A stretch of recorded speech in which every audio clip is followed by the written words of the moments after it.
Bienvenue dans la Gamiothèque, la bibliothèque du gamer et de la pop culture. Aujourd'hui un épisode spécial Halloween. Comme je vous ai dit dans le précédent épisode, je voulais faire un épisode sur Black Canary. Je vous avais un petit peu teasé, mais finalement j'ai décidé de faire sur un autre personnage parce que j'ai eu un petit souci que je voulais en parler avec vous. Voilà, faut vous imaginer, quand j'ai commencé les emprunts, je vais faire des vidéos assez courtes mais plutôt drôles pour développer vraiment un personnage d'ici, un super-héros. Mais je me suis rendu compte en créant le personnage, enfin en créant l'émission, que déjà il n'y a pas beaucoup de gens qui connaissent super-héros d'ici. Exemple Wonder Woman, beaucoup de gens pensent la connaître, pourtant personne ne connaît vraiment son histoire. Et je mets pas un jugement de valeur dessus, mais du coup je voulais vraiment faire un truc complet et je me suis rendu compte que c'était soit trop long, soit pas assez amusant. Du coup j'ai préféré adopter un autre système que je vais vous présenter dans cette vidéo. Je vais donc vous présenter Silver Banshee, un personnage créé en 1987 par John Byrne. A la base, c'était une jeune fille qui s'appelait Siobhan McDougal et elle faisait partie d'un clan gaélique, c'est-à-dire entre l'Irlande et l'Écosse. Et oui, parce que la Guimauthèque c'est aussi une émission culturelle. La demeure McDougal est un château, qui s'appelle le château de Broen, et dans cette demeure, tous les premiers-nés McDougal passent une cérémonie pour devenir chef du clan. Alors que la jeune Siobhan... Bon, on va appeler Sissi, ça va être plus simple. Alors que Sissi parcourait le monde, elle apprend la mort de son père et décide de devenir la nouvelle chef de clan en retournant en Irlande. Malheureusement, son oncle Simus ne voulant pas d'elle comme chef de clan car il ne voulait pas d'une femme, il donna le titre à son frère Bivan. Biavan. Enfin, ça s'écrit comme ça.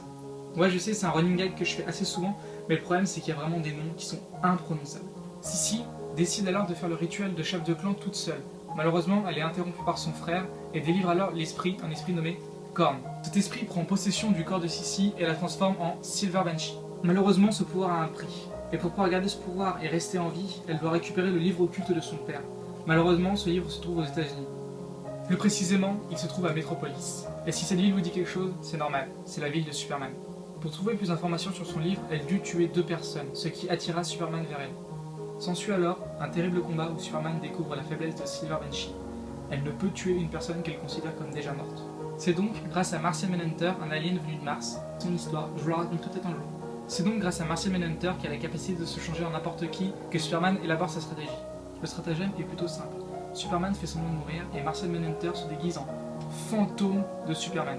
Silver Banshee ne pouvant pas tuer un fantôme, elle décide de s'enfuir. S'en suivra 2 combats entre Silver Banshee et Superman, toujours gagnés par celui-ci. Et c'est finalement à Gotham, la ville de Batman, où le livre est retrouvé. Superman décide alors de l'emmener au château de Broen. Ne me demandez pas comment il sait que c'est là-bas qu'il faut l'emmener. Et c'est après le rituel que le démon prévient Superman d'un terrible danger. Et il emmène ensuite avec lui Sissi, Bivan et Simus dans les enfers avec lui. De ce terrible néant que vous connaissez peut-être grâce à Raven, Silver Banshee arrive à s'enfuir. S'ensuit quelques aventures dans les comics de Supergirl et en 2011 avec le reboot New 52 dont je vous parle assez souvent, elle devient finalement une amie de Supergirl, mais on ne sait toujours pas si elle décide de choisir le bien ou le mal. En plus d'avoir la même tête que le Baron Samedi, je ne vous ai pas vraiment parlé de son pouvoir qui est assez impressionnant. En effet, je n'ai pas menti dans ma dernière vidéo en vous parlant d'un cri terrible, puisqu'elle a le pouvoir de faire des ondes ultrasoniques terribles, bien pires que ceux de Black Canary. Cette vidéo est maintenant terminée, j'espère que ça vous a plu. Le but n'était pas vraiment de vous faire peur, mais plus de vous montrer un super vilain en rapport avec le thème d'Halloween. Si vous avez des idées sur le prochain super-héros que vous voulez que je vous montre, il n'y a pas de souci, mettez-le moi dans les commentaires, mettez un pouce bleu, un j'aime et abonnez-vous, c'est très important.